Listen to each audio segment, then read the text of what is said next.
What's up, everyone? Welcome to the Dungeons & Dragons 5th Edition Power Gamers Tactics Room. I'm your host, Bill Braun Bafflestone, and today we are having another episode of my Deep Dive series, this time into the spell Stone Shape. So, Stone Shape is a 4th level spell available to a wide variety of classes, but it's a difficult spell to use, in my opinion, for two reasons.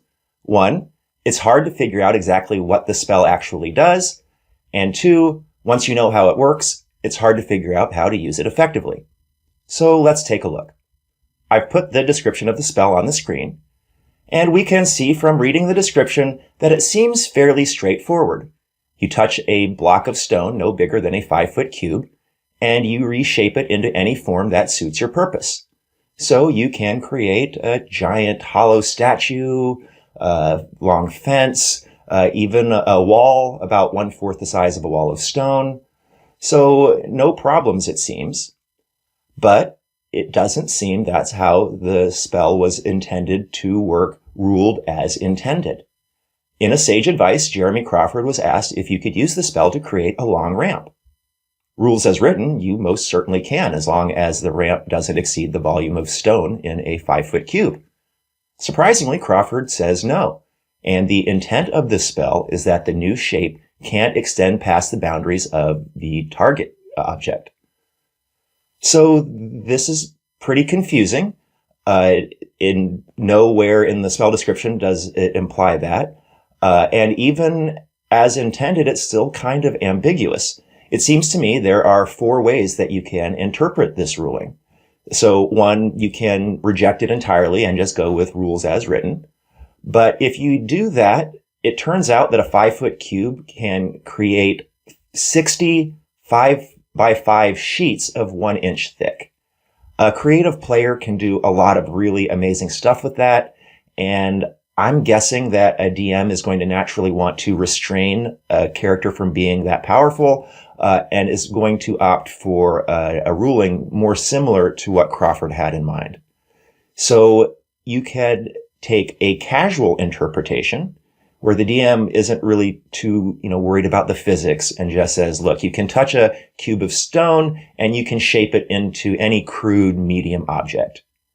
You can also do what I call the relaxed rules as intended, where you say the area of effect is 5 feet and you can move stone within that area of effect from one, part to the other. Or there is what I call the strict rules as intended, which seems like you're not really shaping a volume of stone at all, but rather disintegrating parts of stone either entirely to create a passage or partially to create a new shape from that stone. But at no point can any of the dimensions of the new object extend past the dimensions of the old object. So you're going to have to talk to your DM to figure out exactly how he is going to rule this spell. But once you figure out exactly how it's going to work in your campaign, now you need to figure out what to do with it. And this part honestly cracks me up a little bit. I mentioned in a previous video that in my experience, most people are naturally either offensive-minded or defensive-minded. I will add here that also in my experience, the majority of people are offensive-minded. It's pretty rare that I've encountered another defensive specialist. And so when I do my research for this spell and I go Google all of the creative ways that people are using it, what I find is mostly people trying to take a great utility and defensive spell and using it to create bad offense. I don't know why. Usually they are trying to create an inferior version of Everard's Black Tentacles or Maximilian's Earthen Grasp. My philosophy is if you want to create the restrained condition in that way, use those spells. They're way better at it. The value of Stone Shape comes when you can use it for utility. But in combat, the value is that it can create an extremely powerful defensive position. What do I mean by this? Well, let's just imagine a hypothetical scenario where my character, Bill Braun Bafflestone, is just walking along, minding his own business like he always does, and then out of nowhere, he is attacked by a group of powerful enemies. What's he gonna do? Well, he can cast Stone Shape to create a defense. If the ruling is that the rules are as written, then he can be very creative about this and create a giant dome or a giant wall or, lots of options. But if the DM, as I consider likely, chooses a more restrictive ruling of the spell, you can still create a powerful defense. So first, let's look at the casual rule set where the DM is just saying, take that stone and make any medium shape. You can use it to make the following shape.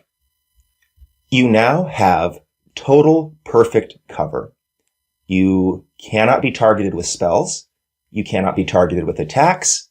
And as long as the latched door over your peephole is closed, you cannot even be targeted with area of effect spells. So this is pretty amazing.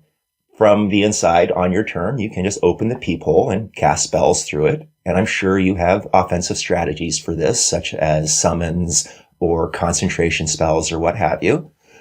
And your enemies really can't do much about it. They're going to have to either break through that shell, which if we go by the metrics of the Wall of Stone spell, each inch of stone has 30 hit points and 15 AC. So 6 inches is going to have 180 hit points. And if you're using the casual rule set, you can make it even thicker. So they're not going to be able to break through it too easily. And as long as your peephole is closed, they can't attack you whatsoever.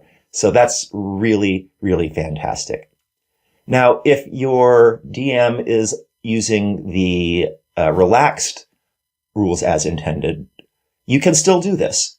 You just have to use stone from the bottom of the 5-foot cube area of effect and move it above you, as shown in the diagram. So you can still do the exact same thing.